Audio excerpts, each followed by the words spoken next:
नमस्कार दोस्तों, मेरा नाम कृष्णा साहू। आप देख रहे हैं कृष्णा ऑलराउंडर न्यूज़। अभी हम हैं पटना के सुप्रसिद्ध डॉक्टर रहमान सर के पास। यहाँ से मात्र 11 रुपया में सिपाही से दरोगा, दरोगा से डिप्टी कलेक्टर यहाँ से निकलते हैं। आइए हम सर से खास बातचीत करते हैं।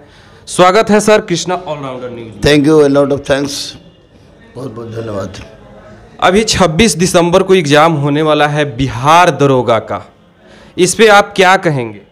देखिए, सबसे पहली बात तो होगी, मैंने माननीय मुख्यमंत्री से भी, माननीय अध्यक्ष बीपीएससी से भी, माननीय सचिव बीपीएससी से भी हम लोग बार बार चिल्लाते रहे।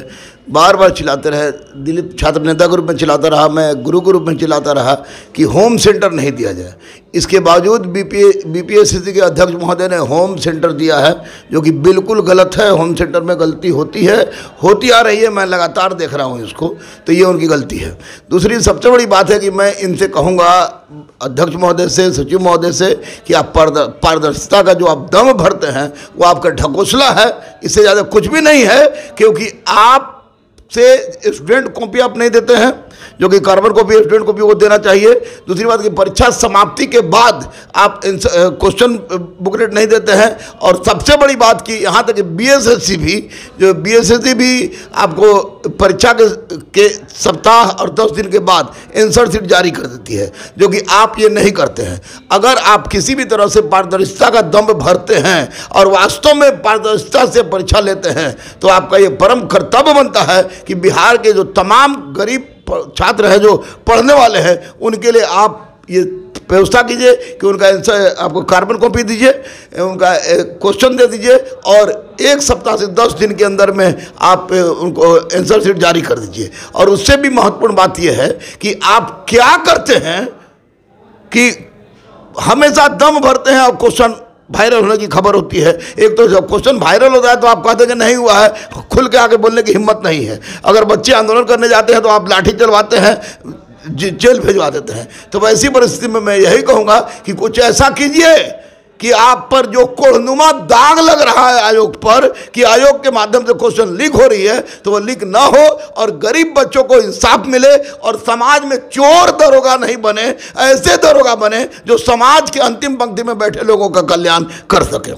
गरीब छात्र बच्चा एकदम डरा हुआ है। वो आपके माध्यम से बोलना चाह रहा है कि जो सर क्वेश्चन आउट बार बार हो जाती है, इस पे सरकार से आप क्या अनुरोध करेंगे? सरकार से यही अनुरोध करेंगे कि माननीय नीतीश कुमार जी, जो छात्र राजनीति के उपज है, वो छात्रों के कल्याण के लिए बात करें और आयोग पर दबाव डालें कि किसी भी परिस्थिति में साम दाम दंड भेद येन केन प्रकारेण पीतवात कफ, जितनी भी व्यवस्था हो सकती है आप लगाइए, लेकिन क्वेश्चन वायरल होने से बचाइए और गरीब छात्रों के साथ इंसाफ कीजिए। बिहार की जनता, बिहार के बच्चे आप पर विश्वास करते हैं, इस विश्वास को टूटने मत दीजिए, क्योंकि बच्चों में जबरदस्त असंतोष है। इसलिए माननीय मुख्यमंत्री को स्वतः इस पर संज्ञान लेनी चाहिए कि छात्रों के साथ अन्याय ना हो।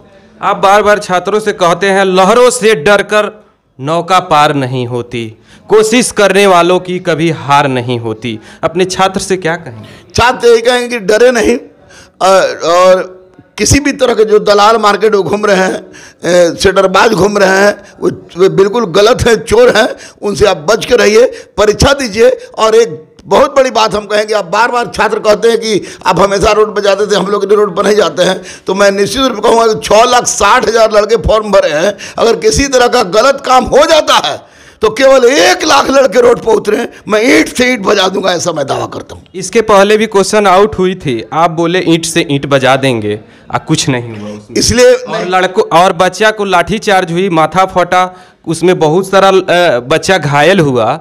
देखिए, इसके पहले भी हुआ था और लड़के गए भी थे, मैं भी गया था, मैं भी पिटाया। लेकिन जहाँ 6,60,000 बच्चा एप्लीकेंट हो, वहाँ पर 300-400 बच्चे रोड पर जाते हैं तो वैसी परिस्थिति में पुलिस मारेगी। मैं तो यही कहूँगा कि जो घाव बार बार तंग करे उस जगह को काट के उखाड़ कर फेंक देना चाहिए। और मैं 6,60,000 से नहीं, केवल 1 लाख बच्चों से कह रहा हूँ कि 1 लाख बच्चे पटना में आए, गुरु रहमान जाएगा और ईंट से ईंट बजाकर दिखा देगा। क्योंकि बच्चे 200 से 300 रहते हैं, तो 200 से 300 बच्चे रहते हैं तो पुलिस लाठीचार्ज करती है, भाग जाते हैं। तो अगर 1 लाख बच्चे आ जाएंगे तो व्यवस्था बदल देंगे। अगर सरकार बनाने का काम युवा करते हैं तो सरकार गिराने का भी काम युवा करेंगे, ये मैं दावा कर रहा हूँ। माननीय मुख्यमंत्री जी रोजगार की बात करते हैं और रोजगार नहीं मिलता है, छात्र रोड पे है, इस पे आप क्या कहेंगे? ये ढकोसलाबाजी है। रोजगार की बात माननीय मुख्यमंत्री करे, विपक्ष करे या केंद्र वाली सरकार करे, ये लोग 100% ढकोसलाबाजी है। एक तो लंबा ट्यूटर अभियान चलने के बाद डेट निकला है 3 साल बाद ग्रुप डी का। दूसरी बात कि आप 2014 से लेके इंटरराष्ट्रीय परीक्षा को समापन नहीं करा पाए, उसमें पेज पर पेज फंसता जा रहा है। तो अब मैं यही कहूँगा कि छात्र बेचारा हो गया है और सरकार केवल और केवल इलेक्शन के समय में झूठा दम भरती है। अगर सरकार वास्तव में बच्चों की हितैषी है तो रोजगार का सृजन करे, क्योंकि असंतोष बढ़ रही है और ये असंतोष एक दिन क्रांति का रूप धारण कर लेगी। कृष्णा बाबू, मैं आपको बता रहा हूँ कि क्रांति का रूप धारण करेगी और निश्चित रूप से यह असंतोष उसी ओर जा रहा है। सरकार को संभल जाना चाहिए, क्योंकि 5 साल बीतते वक्त नहीं लगता है और सरकार पलटते भी वक्त नहीं लगता है और नई सरकार आते भी वक्त नहीं लगता है। विपक्ष भी कमजोर है। विपक्ष भी बोलती है कि हम 10 लाख देंगे, कुछ नहीं करती है बच्चों के लिए। जो पक्ष में है तो पक्ष को कान में रुई डाल के सोया हुआ है। केंद्र सरकार उसी तरह की बात है, यानी कि छात्रों की सोचने वाला कोई नहीं है। इसलिए छात्रों को खुद आगे आना होगा, अपनी वजूद दिखानी होगी, अपनी ताकत दिखानी होगी और 1, 200, 400, 500 से नहीं, कम से कम एक बार बार बेरोजगार रह के मरने से अच्छा है कि एक बार मरा जाए। मैं दावा करता हूं कि अगर 1 लाख भी आ जाएंगे तो मैं रोड पर चलूंगा और सबसे आगे रहूंगा। सबसे आगे हर आंदोलन में मैं रहता था, इस बार भी रहूंगा। केवल एक बार सामने आके ये 1 लाख की संख्या में आ जाए। मेरे चैनल के माध्यम से अपने छात्रों से 26 को जो एग्ज़ाम होने वाला है उस पर एक संदेश दे दीजिए। उनको सिर्फ यही कहेंगे कि अपने बेटियों और बेटों से कि 26 तारीख बहुत जल्दी आने वाला है, 26 तारीख को एग्ज़ाम है, तो आपने जितना पढ़ा है उसको रिवाइज कीजिए, ज़्यादा से ज़्यादा सेट मारिए और करंट अफेयर्स का रेगुलर प्रैक्टिस कीजिए। दूसरी बात, किसी भी नकारात्मक तत्व वाले लोग जो आपके इर्द गिर्द घूम रहे हैं उनसे बच के रहिए, लगिए भिड़िए, आपका रिजल्ट हो जाएगा। और मैं यही कहूँगा कि कदम चूम लेती है खुद आके मंजिल, मुसाफिर अगर अपनी हिम्मत न हारे।